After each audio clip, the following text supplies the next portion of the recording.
Taliswomen. Since I was a very little girl, iconic women have been my lucky charms. In the 1970s and 80s, I was a depressed and anxious little misfit in a tiny Texas town. But no matter how miserable I was, those larger-than-life women were beacons toward whom I moved, or at least in whose light I floated while I careened from trauma to trauma, struggling to get a foothold in the world. These iconic women have formed an ever-growing pantheon of iconic goddesses for me to model myself after, to measure myself against and inevitably fall short, and even at times to pray to. They've been archetypes of various ways to be women in the world, and they are my Taliswomen. Each of them has had a profound influence on me and on the way I see myself and the world. There's really no way to tell my story without telling theirs. So Taliswomen is my story and theirs. It's our story. Part 1. Birth to 16 years old. Little girl lost. Or, in the beginning there was Dolly, and also Lilius. My body and I have often not been cooperative, nor even cordial with one another. I was born with hyperhidrosis, which basically means that I sweat a lot. My hands, my feet, my face, and my armpits are often dripping with sweat, and have been since infancy. It's a lot to deal with as an adult, but I have much more control over my situation now.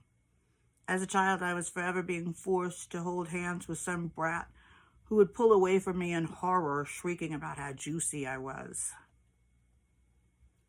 The other children weren't like me and thus didn't much like me. I was absurdly uncoordinated and sweaty and obsessed with books and history.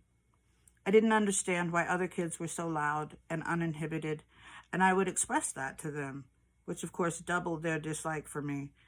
I was anxious and depressed, and when I was 8, I started thinking about suicide a lot.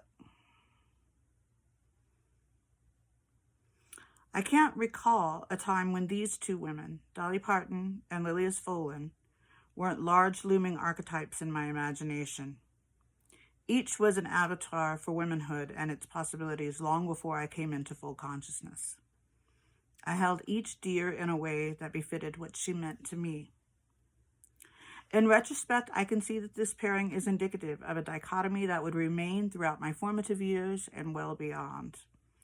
A specific subset of the Madonna whore dichotomy. Sexy, sequined entertainers versus earnest, serious, learned types, writers and yoga teachers, women like that. Both types tugged at me and made me feel different things intensely. I often felt the two to be at war within me. Which would I be? I wondered who I would become. Was it even up to me? Was it fated? The dichotomous trend continued throughout my childhood as I became enthralled by other glamorous entertainers who captured my imagination, but also by writers who touched my soul with their words. For every Charo, there was a Laura Ingalls. For every Cher, there was a Madeleine L'Engle. Because I was so desperately unhappy, I was always seeking some way to escape my reality. You can see it in photos from my childhood. I was always in some sort of costume. I hated the little girl beneath the costumes and poses. I truthfully did. I wanted to smother her beneath the trappings of another identity. I wanted her to disappear. So I looked to my Taliswomen to rescue me.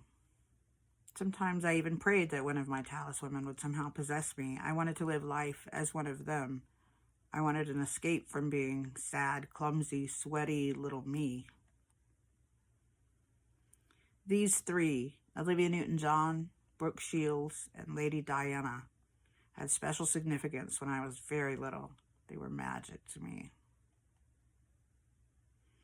But these women also had serious impact. I got through these early years by watching how these Taliswomen moved through the world. Drew Barrymore was the first of my immediate peers in my pantheon of Taliswomen, and Lisa Bonet was the first woman of color in my pantheon.